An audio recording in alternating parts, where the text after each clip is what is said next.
Sourate 27, les fourmis, An-Naml, révélée à la Mecque, 93 versets.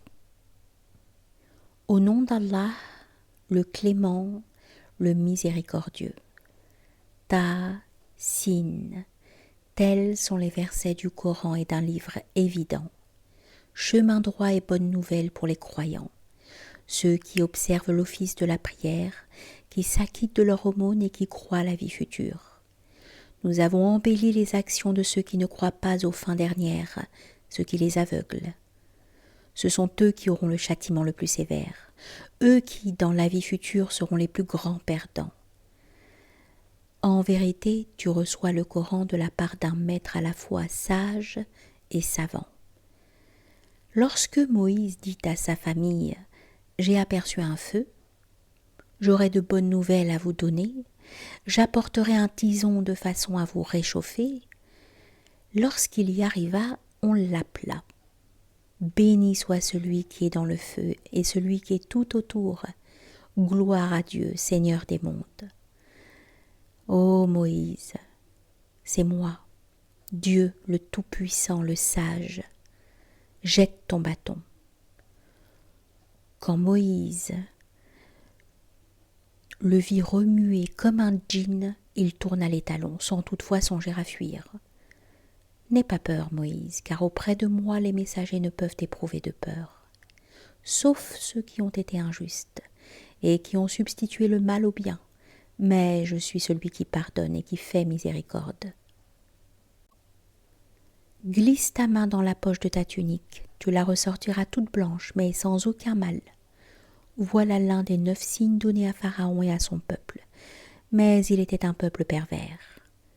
Quand nos signes explicites leur parvinrent, ils exclamèrent « Voilà une magie certaine !» Ils les repoussèrent pleins de leur orgueil alors qu'ils étaient persuadés du contraire. Vois quelle a été la fin des corrupteurs. Nous donnâmes à David et à Salomon la science. Ils dirent « Louange à Dieu qui nous a préférés à nombre de ses serviteurs croyants. » Salomon reçut son héritage de David. Il dit « Ô vous les hommes, nous avons appris le langage des oiseaux et de chaque chose une part nous échoit. C'est bien là une faveur insigne. » Les armées de Salomon furent regroupées et placées en rang. Elles étaient composées de djinns, d'humains et de volatiles. Quand ils arrivèrent à la vallée des fourmis, une fourmi dit « Fourmis, entrez dans vos demeures, de peur que Salomon et ses armées ne vous écrasent sans s'en rendre compte. » Salomon esquissa un sourire et dit des mots de la fourmi. Il dit « Ô Seigneur, accepte que je te remercie pour les bienfaits que tu as consentis à mon endroit et à l'avantage de mes parents. Inspire-moi les bonnes actions à faire qui te combleront. Fais-moi rentrer en ta miséricorde et place-moi parmi tes meilleurs serviteurs. » Salomon passa en revue les oiseaux et dit « Je ne vois pas la huppe. Est-elle absente ?»« Je la punirai sévèrement, » dit Salomon, « ou alors nous l'égorgerons, à moins qu'elle ne me fournisse une explication satisfaisante. » Quand la huppe revint, elle se tint non loin de là et dit « J'ai enregistré ce que tu ne peux faire, toi. Je t'apporte du pays de Saba une information fiable. J'ai trouvé une femme qui est leur reine et qui a été comblée de tout ce que l'on peut imaginer. Elle possède un magnifique trône. Je l'ai trouvée ainsi que son peuple s'agenouillant devant le soleil et faisant abstraction de Dieu. Satan leur a montré leurs actes sous le meilleur jour, ce qui les a détournés du bon chemin, et ils ne peuvent être orientés. Ainsi donc, ils ne se prosternent pas devant Dieu qui exalte ce qui est caché dans les cieux et sur terre, celui qui connaît, ce qui cache et ce qu'ils annoncent. Dieu, il y a d'autres dieux que lui, Seigneur du trône immense. Salomon reprit. Nous verrons si tu dis vrai, ou si tu as menti. Je te charge de porter cette lettre. Lance-la au-dessus d'eux, puis éloigne-toi et attends leur réponse. La reine dit « Ô conseil, j'ai reçu cette noble lettre qui me vient de Salomon. Elle est rédigée au nom de Dieu, le clément, le miséricordieux. Il me dit ne vous comportez pas de manière hautaine envers moi et soumettez-vous. » Elle dit à nouveau: « Oh, mon conseil, donnez-moi votre avis sur cette question. Je vous fais toujours témoin de mes décisions. » « Nous sommes, dirent-ils, des gens d'honneur, doués de force et de courage. Cette décision vous incombe.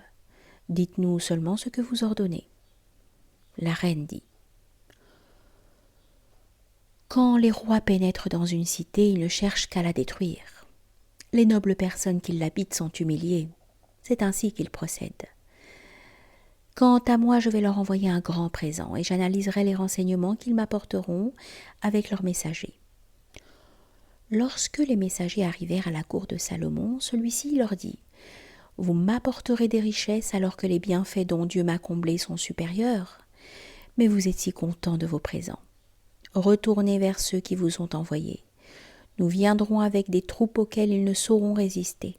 Nous les sortirons de leur maison humiliés et rabaissés. » Il dit: « Ô vous, membres de mon conseil, qui parmi vous m'apportera son trône avant qu'il ne se soumette à moi, elle et son peuple ?» Un djinn parmi les djinns dit: « Moi, je te l'apporterai avant même que tu ne te lèves de ton siège. Je me porte garant de ce que je dis et tu peux compter sur moi. » L'un des convives qui connaissait les Écritures dit: « Moi, je te l'apporterai aussi vite qu'un clin d'œil. » Quand Salomon vit le trône posé à côté de lui, il s'exclama: « C'est là une bénédiction de mon Seigneur qui veut me mettre à l'épreuve pour juger si je suis reconnaissant ou au contraire ingrat. Celui qui est reconnaissant l'est d'abord pour lui. Quant à celui qui est ingrat, qu'il sache que Dieu se suffit à lui-même et qu'il est généreux. » Salomon dit alors: « Maquillez son trône. On verra si elle est bien avisée ou susceptible d'être mal orientée. » Et lorsqu'elle arriva, on lui dit: « Est-ce là votre trône ? » « Il lui ressemble beaucoup, dit-elle. »« La science nous est parvenue, dit Salomon, et nous lui sommes soumis. » Ce qu'elle adorait en dehors de Dieu l'avait détournée puisqu'elle faisait partie d'un peuple de mécréants. « Entre dans cette cour de palais, lui dit-on. » Lorsqu'elle voulut y pénétrer, elle fut abusée par les reflets d'eau à sa surface. Spontanément, elle retroussa sa robe jusqu'au mollet pour ne pas la mouiller. Salomon lui dit: « Ce n'est là qu'un salon de verre et de cristal. » Elle dit confuse: « Je me suis leurrée moi-même. Me voilà soumise avec Salomon, à Dieu maître des mondes. » Nous envoyâmes en effet aux Thamoud, leur frère Salih, afin qu'ils vénèrent Dieu. Mais ils se scindèrent en deux camps et s'opposèrent. « Ô mon peuple, leur dit-il, pourquoi vous empressez à commettre le mal plutôt que le bien? Pourquoi ne demandez-vous pas à Dieu de vous pardonner? Peut-être vous fera-t-il miséricorde. » Ils dirent: « Nous déduirons les mauvais augures émanant de toi et de ceux qui t'accompagnent. » « Mais votre augure, dit-il, est auprès de Dieu. Mais vous êtes un peuple qui sera mis à l'épreuve. » Il y avait à ce moment-là dans la ville 9 individus qui semaient la discorde sur terre et qui ne faisaient rien de bon. Ils dirent entre eux: « Faisons le serment sur Dieu de le tuer, lui et les siens, durant la nuit. Puis nous dirons à celui qui détient la clé de la vengeance que nous n'avons pas assisté à ce meurtre et que nous sommes des véridiques. » Ils tendirent leur piège et nous tendîmes le nôtre, sans même qu'ils s'en rendent compte. Constate quel a été le prix de leur ruse. Nous les anéantîmes, eux et tout leur peuple, et voilà leur demeure vide de tout et désertée en raison de leur méchanceté. Il y a en cela des signes pour un peuple qui sait. Mais nous sauvâmes ceux qui avaient cru et qui craignent Dieu. Et lorsque Lot s'adressa à son peuple disant: « Allez-vous commettre la turpitude en ayant les yeux ouverts? Quoi? Vous désirez les hommes plutôt que les femmes, mais vous êtes un peuple d'ignorants. » En guise de réponse, ils dirent: « Sortez Lot et sa famille de votre cité. Voilà des gens qui aspirent à être purs. » Nous le sauvâmes, ainsi que sa famille, à l'exception de sa femme qui demeura à l'arrière et qui est perdue. Et nous fîmes tomber sur eux une pluie abondante, sinistre pluie que celle qui atteint ceux qui ont été mis en garde. Dis, louange à Dieu et salutations de paix sur les serviteurs élus par lui. Dieu n'est-il pas meilleur que ce qui lui associe? Qui donc a créé les cieux et la terre, et qui a fait descendre sur vous une eau du ciel grâce à laquelle nous avons fait naître des vergers riants, alors que vous n'étiez pas en mesure de planter leurs arbres? Y a-t-il d'autres dieux avec Dieu? Non, mais c'est là un peuple qui veut lui trouver des égaux. Qui donc a créé une terre stable, traversée par des fleuves, parsemée de montagnes, et qui sépara les deux mers par une barrière? Y a-t-il un autre Dieu avec Allah? Non, mais la plupart ne le savent pas. Qui répond aux malheureux qui l'invoquent dans l'extrême nécessité, qui dénoue le mal et qui fait de vous les héritiers de la terre? Y a-t-il un autre Dieu qu'Allah? Peu sont ceux qui s'en souviennent. Et qui vous oriente dans les ténèbres de la terre et de la mer, et qui dépêche les vents en guise d'annonce anticipée de sa miséricorde? Y a-t-il un autre Dieu avec Allah? Allah qui est plus élevé que tout ce qu'on peut lui associer. N'est-ce pas encore lui qui instruit la création tout entière, puis la réinvestit de nouveau? Lui qui attribue ses biens tant du ciel que de la terre? Y a-t-il un autre Dieu avec Allah? Dis, présentez votre preuve si vous êtes véridique. Dis, ceux qui sont au ciel et sur terre ne connaissent pas l'insondable divin. Allah seul le connaît. Ils ne sont même pas conscients du moment où ils ressusciteront. Tout au contraire, leur connaissance de la vie future est très insuffisante car ils s'en tiennent à la suspicion, voire à l'aveuglement. Ceux qui n'ont pas cru disent « Lorsque nous serons poussière à l'instar de nos pères, serons-nous de nouveau exhumés ?» En effet, on nous l'a promis à l'instar de nos pères par le passé, mais ce ne sont là que vieilles légendes. Dis, allez de par la terre et voyez quel a été le sort des criminels. Ne t'attriste pas à leur sujet, ne sois pas inquiet quant à leur stratagème. Ils diront, quand donc cette promesse se réalisera-t-elle si vous êtes véridique? Dis, peut-être une partie de ce à quoi vous pensez est déjà derrière vous, car ton Seigneur est pétri de bonté pour les gens, mais la plupart d'entre eux ne sont pas reconnaissants. Et ton Seigneur connaît ce que scelle leur cœur et ce qu'il révèle. Il n'est en effet aucun secret du ciel et de la terre qui ne soit transcrit dans un livre explicite. Ce Coran-là raconte aux fils d'Israël la plupart des faits qui les opposent. Il est une bonne direction et une miséricorde pour les croyants. Ton Seigneur juge entre eux par l'entremise de sa justice. Il est le puissant et le plus savant. Remets-toi à Allah. Tu es d'évidence dans la vérité explicite. Tu n'es certes en mesure de faire entendre ce message ni aux morts ni aux sourds s'ils décident de lui tourner le dos. Tu n'as pas vocation à sortir les aveugles de leur aveuglement. Tu feras seulement entendre nos versets à ceux qui croient et qui se soumettent.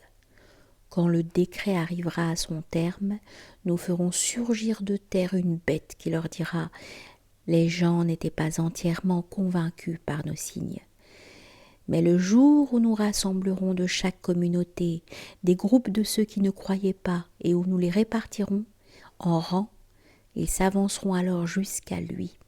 Il dira « Avez-vous traité de mensonges mes signes, alors que vous ne disposiez d'aucune science?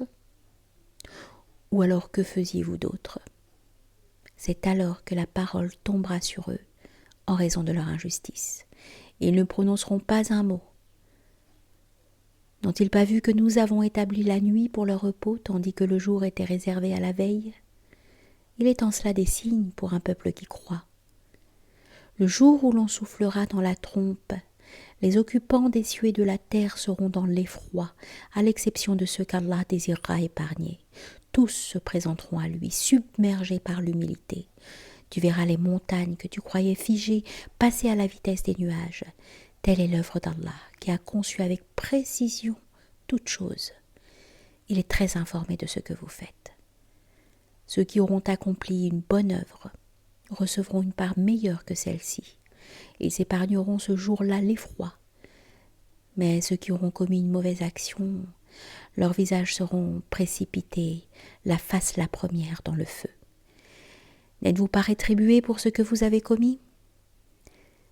J'ai seulement reçu l'ordre d'adorer le Dieu de cette cité, déclarée sainte, car tout lui appartient. Il m'a été ordonné d'être parmi ceux qui se soumettent entièrement à lui et qui récitent le Coran. Celui qui prend le bon chemin le fait pour lui. Celui qui s'égare dit à son intention « Je suis là seulement pour vous avertir ». Dit « Louange à Allah qui vous montrera ces signes par lesquels vous le reconnaîtrez, car votre Seigneur n'ignore pas ce que vous faites. »